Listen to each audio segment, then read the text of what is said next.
Okay, road test natin. May kon na rin to, may pusa-pusa. Try natin patakbuhin. Baka marinig natin yung umuugong.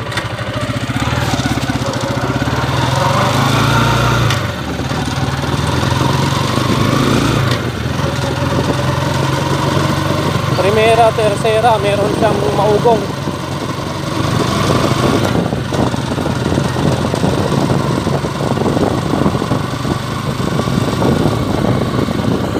Marahil kwanto pilot bearing counter shaft yung tama.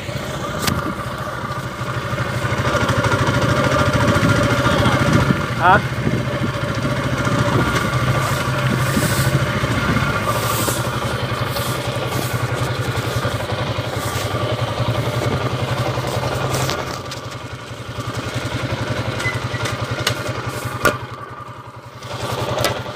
Okay, primera.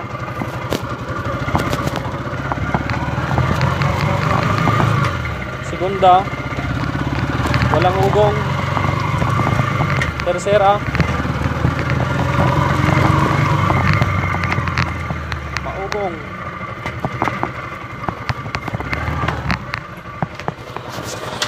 Alright.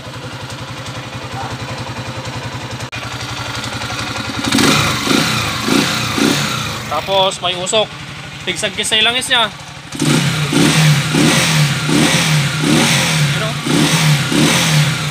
Patayin na natin.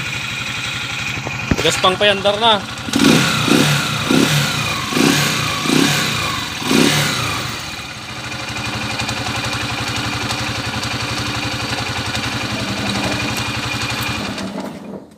Palamigin natin.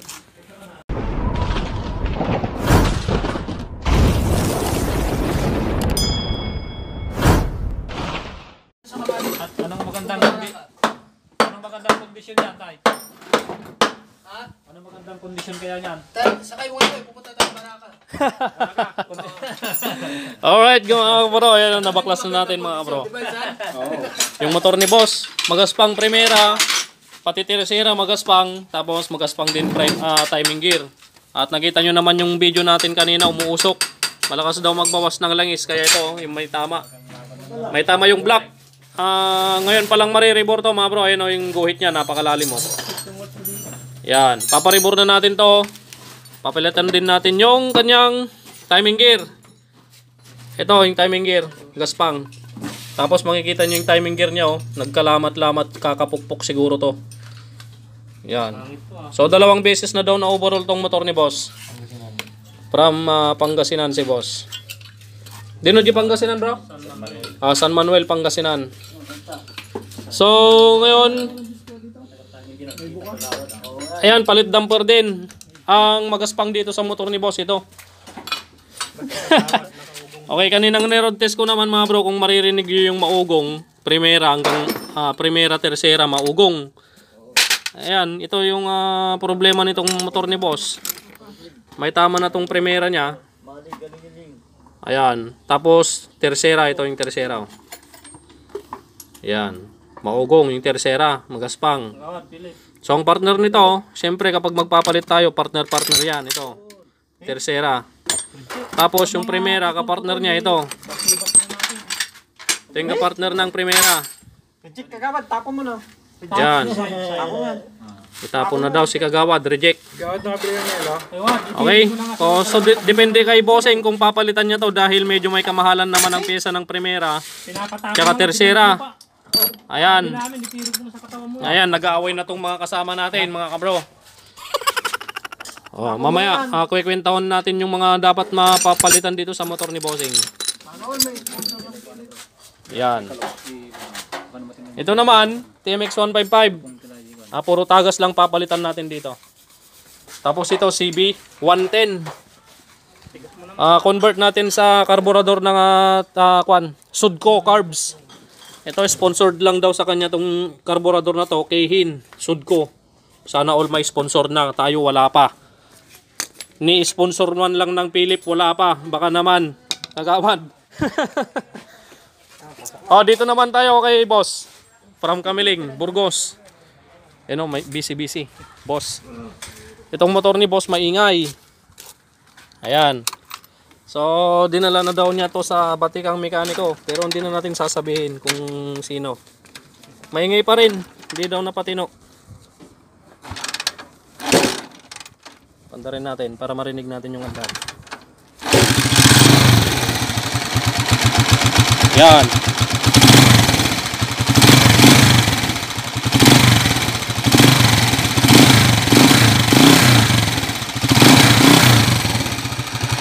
Alright, so yan po, narinig nyo yung andar, maingay, malagitik.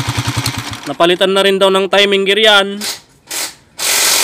Ganyan pa rin yung ingay niya. So check natin mamaya. At pinakiramdaman ko dito sa magneto. Ayun o, may kalog. Atrasabante na kalog, may kalog. Dapat walang kalog yan, atrasabante. So ngayon mamaya, check natin yung push plug. I-repair natin kung bakit may kalog na to. Alright. Palamigin lang natin bago natin baklasin. Tapos diretso palit na yung magneto set. A few moments later. Okay mga kabro, nakabili na po tayo ng pyesa nitong motor ni boss from Pangasinan. Ito, puro original yung pyesa niya. Yung binili naming third gear, nagkakahalaga ng 4,200. Counter shaft plus pilot bearing. Manager boss, nakalista? 444? Oh, 44 yung counter shaft plus pilot bearing. Pinaribor na rin natin yan, kompleto na yung pyesa niya. Maliban lang sa clutch damper, hindi na ilagay. Yan, bibili ulit tayo ng clutch damper mamaya. Dito tayo, sa maingay kanina, malagitik yung motor ni kabro from Kamiling, Burgos.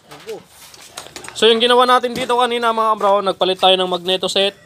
At dahil kumakalog-kalog itong magneto atrasabante.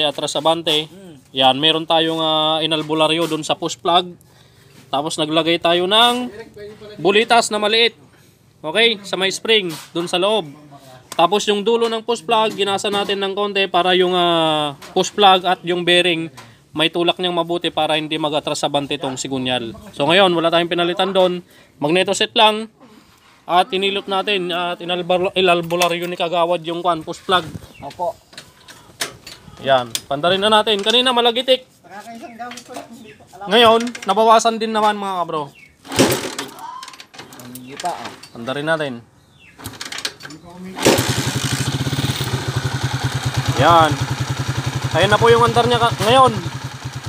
At yung andar niya kanina, ito, pakinggan nyo. Yan.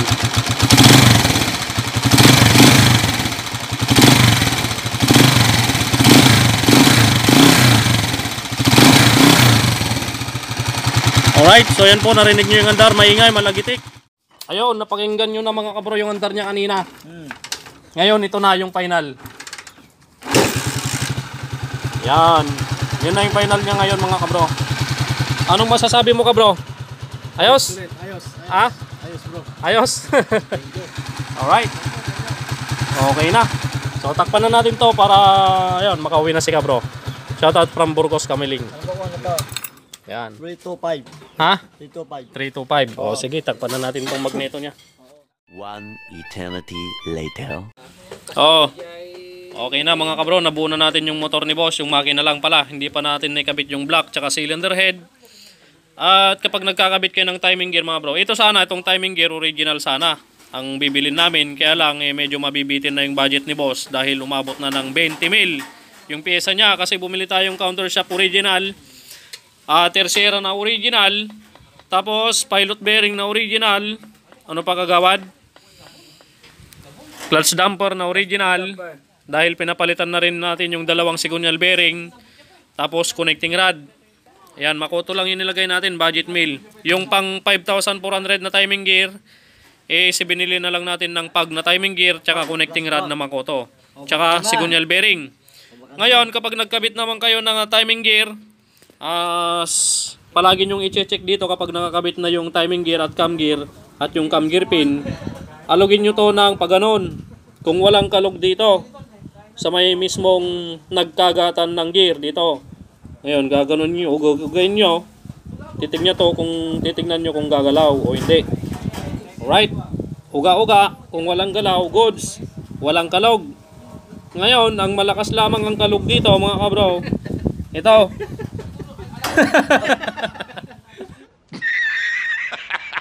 Joke lang. Tinututok ko Happening naman. lang kagawad. Okay. So ayan na, okay na to nga timing gear. Pag na brand, kakabit na natin yung stator niya. Tapos, Lagi na lumasaya si Yan. Kuya, lagi natutuwa eh. ito po, shoutout po kay Uncle from Ordaneta. Oh. Kanina naka-single si Uncle, naka-sniper. Ay papadiagnose daw niya yung 155 niya. Yan, oh. Punta na kayo dito kasi Oh. magaling yung doktor dito. Yung clown, sabi mo pa Uncle. Ito. Hindi kayo magsisi. Dinala ng Uncle 155 niya, nandyan, pinadiagnose lang niya. Is goods pa naman, ang naramdaman ko lang yung kanya, timing gear, magaspang. Tapos yung clutch housing, medyo tunog clutch damper yung problema. Makalog. Alam nyo na, kagaya nito.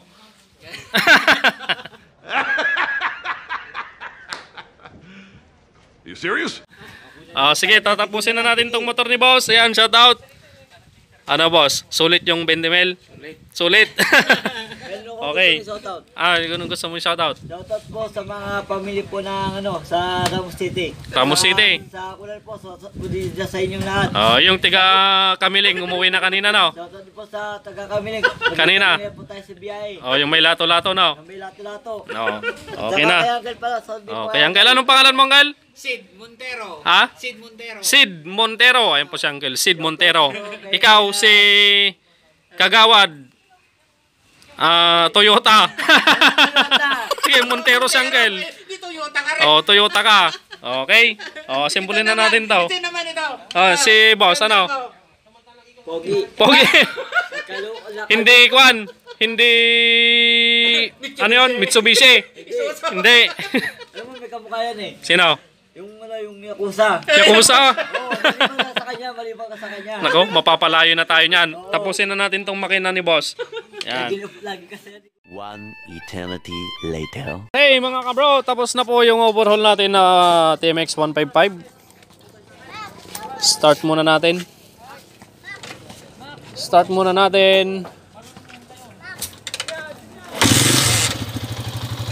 Yan. Okay na. So bali original transmission na third gear, counter shaft axle, pilot bearing, rebore, clutch damper. Naglagay tayo ng dagdag friction plate dito dahil nagdadragging sa Primera mga kabro. Kumakadyot-kadyot. So nagdagdag tayo, nawala naman yung kadyot-kadyot niya. Timing gear pag na brand ang ikinabit natin dyan. Tapos cam follower push rod hindi tayo nagpalit. Yan. So yun yung mga ginawa natin sa motor ni boss. Yan. Alright.